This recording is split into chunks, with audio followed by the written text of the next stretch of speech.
when we had the world wars, it suddenly became clear that no country could deal with the problems that we were having, and that more and more problems were world problems, and that there was only one way forward, and that was that we would have a parliament of peoples, where people would look at what we had in common, the sort of problems that we had in common, and how we could get over that. So the United Nations is basically, it's an organization in which every country is a member, and those are the bosses. They're sort of like the board of directors. And then they have their secretary, Ban Ki-moon is their little secretary, and he's got people working for him, all sorts of different people. So this is really what the United Nations is. And the United Nations started out after the Second World War, and they said, well, how can we go further? And we're sort of in a stage of history which is a bit like the United States was in before you became a federal republic. What you had was separate states, and each state was the boss. And so you could have terrible wars, and you did have terrible wars.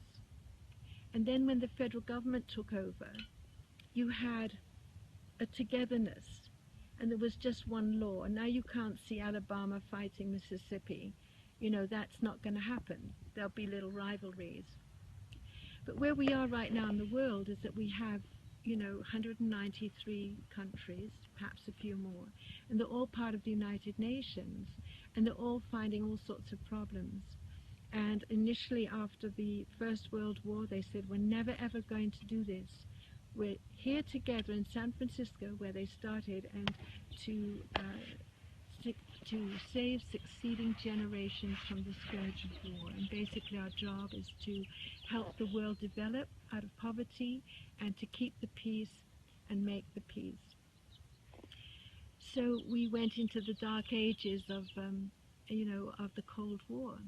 And really all that existed was two countries fighting, and for the rest nothing else existed. It was all just. And then we had glasnost and perestroika, and the Soviet Union fell apart. And suddenly all these problems which had been part of the UN system and that they were working on, but had never been able to see the light of day, came up. And amongst them was development of people who were in suffering, and the environment. And so in '92 we had the second actually environmental conference, and that was the Earth Summit. And that's when they started looking at all these different things. How are we going to go forward with that? And 20 years later, that was in June of 2012, they'd had meetings every year to look at the different aspects, how they were doing. And then in June 2012 they got together and they said, well, let's look at what we're doing.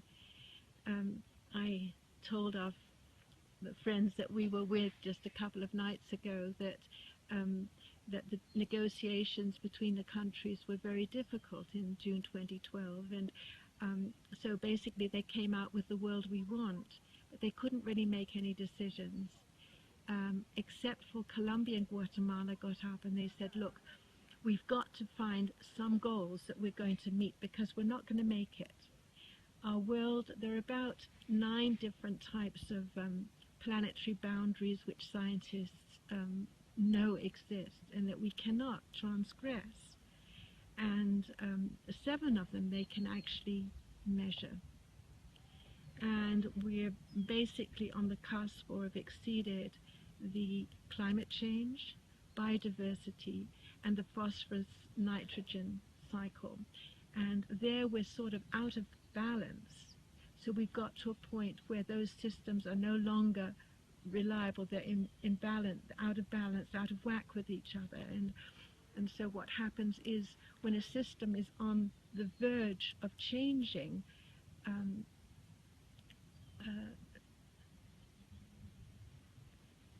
well, there's an experiment, and they have sort of a round saw, and like one of those round swords, and they put sand on it, and then they take a bow and they bring a vibration, and what happens is the sand takes on a beautiful form, and then they change the rate of vibration, and what you see, the sand becomes all ugly and chaotic, and then it takes on another form. So Prigogine, who was the Nobel Prize winner on this particular subject, he said, what happens is, when a system's out of whack, it goes out of balance, and it takes on all this chaos, and then it goes into another level of balance. So we know for sure that there's 3 of these systems which are completely out of balance.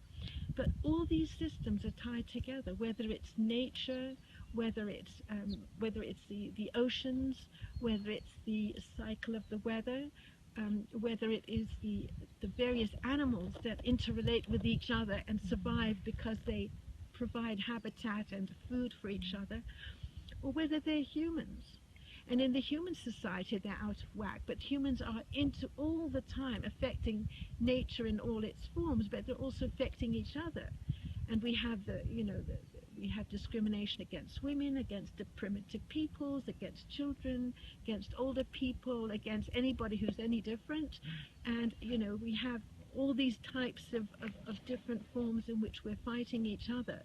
And all these fights are also interacting, while the water is interacting with the soil and the earth, all these things are interacting. Now this is a particularly dicey situation, because all these things are interacting, and it 2 or 3 might be out of whack, but they can still be kept in whack. But sometimes you just give a little bit, and suddenly all the systems seem to be going out this way, and the whole system, can really collapse. So we're in a very, very dangerous place.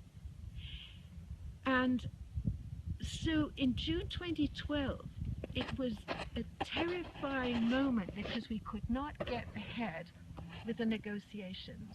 And we knew we had to come to some form of agreement, but we were not going to get an agreement, because the countries were individuals, just like after in the United States, before there was a federation, each state was its own, and it was going to stay that way, and it was going to do what it could. So we were in that situation, and the only way forward was, because we couldn't get an agreement at that moment, was that they said, okay, well, we've had, and I told you both this story before, but between 2000 and the millennium, the countries got together and they said, look, we're at the millennium, we're going to have to make some big changes. And they put together the Millennium Development Goals, and one of them was to halve poverty, and they had, I think, 8 Millennium Development Goals, and basically those goals were for the poorer countries to finally, be given a bit of a boost. And in fact, the countries did halve poverty. Not all of them, but together in the world, we actually halved poverty in those 15 years, between then and 2015, which is now. So then the countries got together. They said, well, the developing countries, the poor countries, are not just the only ones with problems, and not the only ones who are also causing problems, because, when they're very poor, then you get a lot of battles, and then the rich ones come in, and they want to get their share of whatever comes out of the spoils of battle. But the rich countries are the ones that are really ravaging the environment, even more than the poor countries. The poor countries will have to just take what they can because they have to feed themselves, but the rich ones are grabbing and enclosing areas and making money out of them. And so all countries are in this together. Every country has its role to play, and every country has to change its task, its way of interacting with the environment. And so what happened was, two countries were chosen as the coordinators. They're just, you can think of a therapy group. And so you've got 193 countries sitting around, and then 2 countries are the facilitators. And one was Hungary, and the other one was Kenya. And these 2 ambassadors were not just ambassadors, but they were amazing human beings. And just as in a therapy situation, as a facilitator and as a therapist, you listen to everybody, and in the therapy situation, everybody has their fears. They're huge fears which they bring to that therapeutic situation, things that they might have to cover up, but also fears that they're going to lose control in their lives, like countries. The government isn't really walking the line. It's terrified, that it's going to lose power, but every country has its things tied, things that it doesn't feel it's doing very well, and things that it feels quite proud about. So in this situation, if you have a therapy group where everybody is in pain and suffering and in tremendous anxiety, it's very, very hard to come to a decision, and the decision is very often a very low level decision. And these two men sat up there. Being a psychologist myself, I just felt so humbled by what these two diplomats, these two politicians, politicians, we all know they're crooked and bad, etc. But when you see some of them up front, these men were amazing men. And, countries get up and say, well, we're the boss, we're the countries, and we and you are facilitators, and you should do. And then they'll say, well, thank you, Iceland. I now give the word to Bangladesh. And yeah, thank you, Bangladesh. And Bangladesh might be moaning too. But they completely embraced the situation and let all the countries come out with the things that came up. And sometimes they were fears, and sometimes. But what they did was they knew that if we were going to survive, we could not survive in the normal way. We were going to have to attain goals that we'd never ever attained in our lives, and certainly never politically thought that we would want to or could.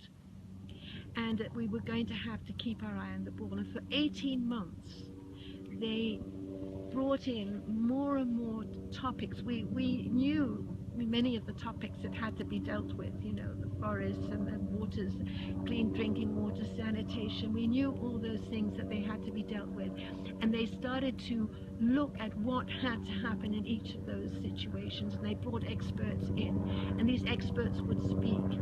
And the way the United Nations works is that when you have a meeting like that, then countries will voice their opinions. And the idea is what you're doing is you're creating global strategy. How are we as a world? What are the things we're going to agree so that we can all do later? And so the way this strategy works is that when a country makes its speech, its statement, as we say, it goes up and it's put online. And when at the end of the conference they come up with a document, it's put together with all these people actually have said, all these countries have said. And if they've been forced to relate to a goal up here, which we have to reach, you suddenly begin to get statements online that governments make, which are way beyond what a government would normally make. Governments, when they're afraid, which they have to be, are usually like this, but the statements they made would be up there. After 18 months, we came up with 17 Sustainable Development Goals. And these goals have basically been agreed. They can still be changed somewhat, that there's no country that wants to do that. And the reason is that these goals are all interrelated with each other. And if you change one of those goals, all the others are going to have to be renegotiated. And the beauty of that is when you see how everything fits together, suddenly everything becomes valuable. So if I see how these mountains fit together, then if I take away a stone or carve a hole in it, then that mountain might collapse. So let me give you an example, say women's rights. Now, the role that women have played, and we can, all of us, we've all been invited into the United Nations to come and give our views. The role that women have played has not been necessarily a very constructive. They'd all say, well, we have to have equal rights with men, and we do all the work, and, we often, suffer most, so we want equal rights. And this is you know. So countries thought, well, yeah, you know, of course women should have equal rights. So anyway, basically that was said, but it really wasn't created, and there wasn't a tremendous oomph behind it. Everybody said, yes, women have to have equal rights, and so we'll put that in equal, but there was no real oomph. But now, when we see that women's rights, the whole economy, if governments are going to finance their development, they're going to have a much bigger tax base if women have equal pay. Wow. And so what has happened now is we have a coalition in the UN, and if you listen to them, they go from every possible group of countries, they've got together behind the rights of women. And you can really see that women are now jolly well going to get their rights. Why? Because it hangs together with everything else. And if women get their rights, then you get a better tax base, then you get also better education, and suddenly all these things that people need. So this is how these goals get together. And I just like to end by reading them. And as I read them, I would like each one of you to think for yourself about any of the goals that have any meaning to you, and something you might do in your own life that might help that goal forward. And the reason I'm saying that is that the United States is absolutely in a horrible position right now. And if you listen to the United States will say, yes, and of course we have to be ambitious, and we have to think high, and we have to this and that, and basically it's hot air. They're not coming up with anything innovative. They're not coming up with anything, and the reason is because they're stuck. They're completely stuck. And you know, I basically don't even talk to the US because they're completely useless right now. But the problem is that this is the most wonderful country, and the people in this country are the most wonderful people. The conditioning of this country with this wide open view of what's possible, what can be done, and that creative energy that's part of this particular culture. And each culture has its beauties, but this is so important in this time, that particular is so important. But it's not going to even, I don't think these goals are really going to even trickle down, because I don't think that the government is in a place right now where it can happen. It's too stuck. So I think only way forward is actually for you know, people like you and me to actually do something in our communities. So I'm going to read these goals, and the first one is end poverty in all its forms everywhere. What an amazing goal, and the goal is to do that by 2030, 15 little years. And think of the poverty, think of the man in the parking lot near Safeways, you know. I mean, he's not the exception. In some parts of the United States, you have a whole lot more. And if you look in Rutherford, where I live, I mean, half the shops are empty. And you go to Holland, in the little village where I live, which is in the hub of Holland where most of the wealth is, shops are empty. You know, second-hand shops are coming in because people can't afford, you know, people are out of work, things like that. So end poverty in all its forms everywhere. The second one. So end hunger. Achieve food security and improve nutrition and promote sustainable agriculture. End hunger. Achieve food security. Improve nutrition and promote sustainable agriculture. And we were talking about, and so many of you talked about that today, about the quality of nutrition. The third one is ensure healthy lives for all and promote well-being for all at all ages. So we're now talking about well-being, and this has been something brought in by Bhutan. Bhutan has a happiness index. It's no longer a question of how much money does a country make, you know, how much money do you have. It's a question of the well-being, how happy are the people. So well-being has found its way up at the top policy fields.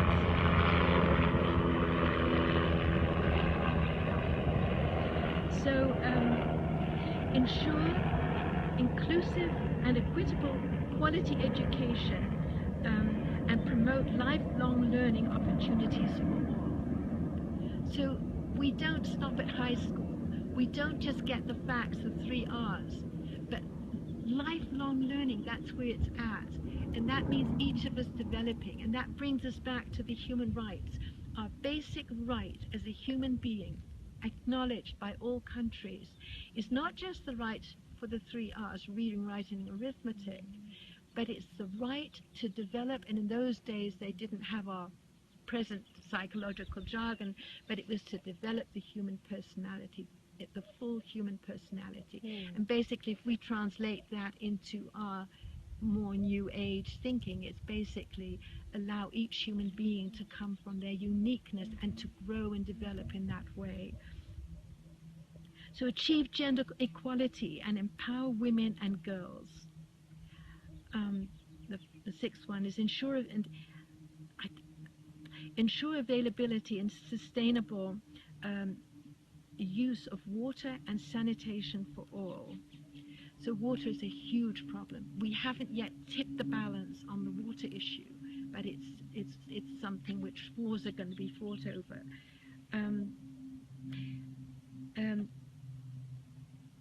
So ensure access to affordable, sustainable and reliable energy for all. And Ban Ki-moon is really behind energy. That's his big pet project. Number 8 is promote sustained, inclusive and sustainable economic growth, full productive employment and decent work for all. And here it's again, when we talk about decent work, we're not just talking about earning a living, we're talking about the work that really helps us as human beings. So build resilient infrastructure, promote inclusive and sustainable industrialization and foster innovation. So again, we're not talking about just making products in order to sell, but we're talking about sustainable industrialization. Number 11, make cities and human settlements inclusive, safe, resilient, and sustainable. 12, ensure sustainable consumption and production patterns, and of course that's something that we all are dealing with every day. 13 is take urgent action to combat climate change and its impacts. 14, conserve and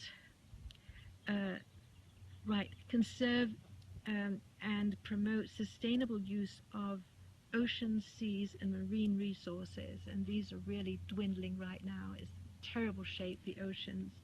15, protect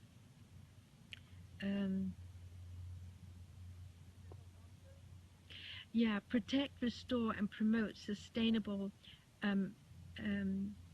management of forests and the use of terrestrial ecosystems. And that's combined with combating desertification and degradation and biodiversity loss. And the last goal is number 16. There are 17, but the last one is promote peaceful, inclusive societies, access to justice for all, and build effective and capable institutions for sustainable development. And then the last one is how are we going to implement this? And actually, Dev brought up the whole thing about partnerships, and you were talking about partnerships in small, and you know, a lot of us have been thinking about that today. But to strengthen the means of implementation and create a global partnership for sustainable development. And in this global partnership, each one of us plays a role. So these are the 17 goals. Sorry, it was rather long, and you've all been sitting very attentively. So these were the 17 goals. And the question is, you know, how can each one of us take these and implement them in our lives and in our families and in our communities? So that's what we're up to. Beautiful. Yeah. Might we be able Yes. to get a copy of that email to us? I would love to have the list. I would love Yes, to have the I list. was just looking at them, and I realized that this is a list in which I've added the original wording, and I hadn't got the original wording with me, so I'm going to have to print it out again. But that's why I was sort of stumbling over my words. I was adding in the bits that should have been there, which weren't in this particular draft. So what is actually your role in all of this? Well, it's actually a role that anybody of us can play. So right from the beginning, we had the governments can't do it without the people. So when I started with the United Nations in 1969, I was started as a guide, um, and so we had 350 organizations. Of all the organizations in the world, there were just 350 organizations, and they were at the United Nations. They had a representative there, and as the governments talked about things, every now and again, these organizations could speak. So this has really changed with Perestroika and Glasnost. They suddenly invited everybody in, and so more and more organizations have come in. And then in June 2012, it changed. It was no longer just organizations, but it was stakeholders, which meant that people can also give their input to the United Nations. So the point is, if governments are really going to make it, they can't, because governments have to have their people to work with, whether they're very dictatorial or not. Unless they have their people behind them, they can't really function. And particularly when it comes to sustainable development, we're no longer talking about wars between the Soviet Union and the United States where they can throw a few bombs. But when we're talking about, ending poverty, well, each one of us is going to have to work on that. We have to work about our own poverty, work about the poverty of our children, and, where everyone has to help. And the government up there can't take care of Mrs. Smith down here in this little village who they don't even know exists, who might have some disease or whatever. So only if all people are involved in helping one another and making sure that Mrs. Smith's rights are listened to as a disabled person, are we going to get Mrs. Smith taken care of? And the aim of these is to leave nobody behind. So we really, when it comes to the well-being of human beings, their income, their schooling, their health, their access to water, their ability to fish in the oceans and find that there's still some fish left, we really have to have all people participate. So what happens then is that the United Nations have these meetings, and gradually we've developed these sustainable development goals, and each time the governments speak, they have sort of a text that comes out of that, and then the next conference they start with this text, and people like you and me can just go in and become part of that. And for the longest of times, our organizations have to have accreditation, and you had to go through a process in which you became accredited, and then you could send a member of your organization, or you could have 6 members, to attend these various meetings. And then at those meetings, we get chances to speak, and we get chances to talk about the topics that they're talking about. And at the same time, we have access to all the delegates who are making the decisions on the floor. So what I do is like, we're talking about financing, how are we going to finance this? And when I get back, they will have had a few days on that. And so I had to, last night, get in our particular view on how we're going to finance things. And so I wrote that up and I sent it off to colleagues of mine, and they're going to make a joint statement with various organizations. I sent a copy of what I wrote to another colleague, and he's going to send in a statement of the particular network that we're working with. And that then goes and is sent in, and we often send our things to all the heads of state and all the UN ambassadors. We send our views, and then we go to the meetings, and as they speak, when we have an opportunity to speak, we get up and speak. And we have, governments have about 3 minutes to speak, and we also have about 3 minutes. And if it's a government that's dealing with a network of governments, they have 5 minutes to speak. So you really learn to take very complex issues and put them down really very, and then you can send those statements in, and they get on the website, and they're taken into account, when they make their next agreement. Sometimes they don't. With financing, it's going to be a little harder. But so what I do is we have a network, and so I get together with the people from our network. They're all over the world. Many of them I don't know, and whoever's interested in a particular topic will phone in. Sometimes there's just a few, and sometimes there's more. And then we have a Titan pad, and the topic we're discussing, we ask everybody to put their views on the Titan pad, and then we write up those views, and then we send, this is what our organization does. We send it out to the heads of state and ambassadors. We make a brief on it, and then when we listen to the topics, I usually get a seat sort of on the gangway, and I listen to what's being said, and as a country says something that ties in with what's interesting, I slip down and I make contact with the government. I give them my card, and I'll say, look, this, you said this and this, but have you thought of that and that? And then we give the whole, and that's how we give our input. Deb? Just want to say what time. Yes. 12:01. It's time to go, is it? 12:01. Oh, okay, good. Yeah. Well, So anyway, did you have anything else you want to wrap up, or? no, I think that's basically it. But except I want to say what I do is no exception. That any one of you can do what I do. People from every possible walk of life, whether they're artists or whether they're housewives or whether they represent the gypsies, or whatever, all different walks of life are needed. And at this point, we're moving into the unknown. And the unknown is so big and so unmanageable that what we need is input from ordinary people, because often, the inspiration of ordinary people can suddenly bring a new cast on things and help the process forward. We are dealing with between 6 and 7 billion people right now, and so we all know from our own personal relationships that sometimes change is needed in a relationship, and that's not easy to do, even the ones that we love most. And so when you're dealing with 6 and 7 billion people, change is very, very hard. And so to really make your input stick, is something that you have to do together with other people.